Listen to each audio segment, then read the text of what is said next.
सेहत का रहस्य। नमस्कार, मैं हूं डॉक्टर ध्रुविका तलाविया। इस कहानी को अंत तक जरूर सुनिएगा और ऐसी नई कहानियां सुनने के लिए इस लेट्स राइज चैनल को सब्सक्राइब जरूर कीजिएगा। बहुत समय पहले की बात है। किसी गांव में शंकर नाम का एक वृद्ध व्यक्ति रहता था। उसकी उम्र 80 साल से भी ऊपर थी, पर वो 40 साल के व्यक्ति से भी स्वस्थ लगता था। लोग बार बार उससे उसकी सेहत का रहस्य जानना चाहते थे, पर वो कभी कुछ नहीं बोलता था। एक दिन राजा को भी इसके बारे में पता चला और वो भी उसकी सेहत का रहस्य जानने के लिए उत्सुक हो गए। राजा ने अपने गुप्तचरों से शंकर पर नजर रखने को कहा।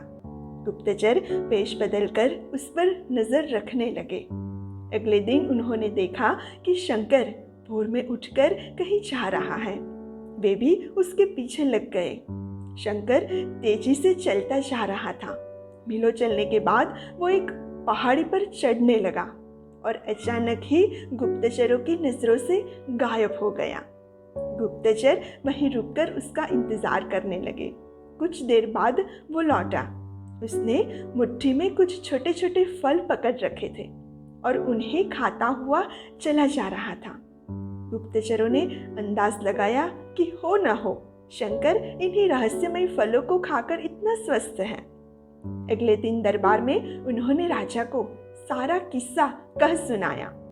राजा ने उस पहाड़ी पर जाकर उन फलों का पता लगाने का आदेश दिया, पर बहुत खोजबीन करने के बाद भी कोई ऐसा असाधारण फल वहां नहीं दिखा। अंततः थककर हारकर राजा शंकर को दरबार में हाजिर करने का हुक्म दिया। राजा बोले, शंकर, इस उम्र में भी तुम्हारी इतनी अच्छी सेहत देखकर हम प्रसन्न हो गए। बताओ, तुम्हारी सेहत का रहस्य क्या है? शंकर कुछ देर सोचता रहा और फिर बोला, महाराज, मैं रोज पहाड़ी पर जाकर एक रहस्यमय फल खाता हूँ। वह मेरी सेहत का रहस्य है। ठीक है, चलो, हमें भी वहां ले चलो और दिखाओ वो कौन सा फल है। सभी लोग पहाड़ी की ओर चल दिए। वहां पहुंचकर शंकर उन्हें एक बेर के पेड़ के पास ले गया और उसके फलों को दिखाते हुए बोला, हुजूर, यही तो वो फल है जिसे मैं हर रोज खाता हूँ। राजा क्रोधित होते हुए बोले, तुम हमें मूर्ख समझते हो। यह फल हर रोज हजारों लोग खाते हैं, पर सभी तुम्हारी तरह सेहतमंद क्यों नहीं है? शंकर विनम्रता से बोला, महाराज, हर रोज हजारों लोग जो फल खाते हैं वो बेर का फल होता है, पर मैं जो फल खाता हूँ वो सिर्फ बेर का फल नहीं होता, वो मेरी मेहनत का फल होता है। इसे खाने के लिए मैं रोज सुबह 10 मील पैदल चलता हूँ, जिससे मेरे शरीर की अच्छी वर्जिश हो जाती है और सुबह की स्वच्छ हवा मेरे लिए जड़ी बूटियों का काम करती है। बस यही मेरी सेहत का रहस्य है।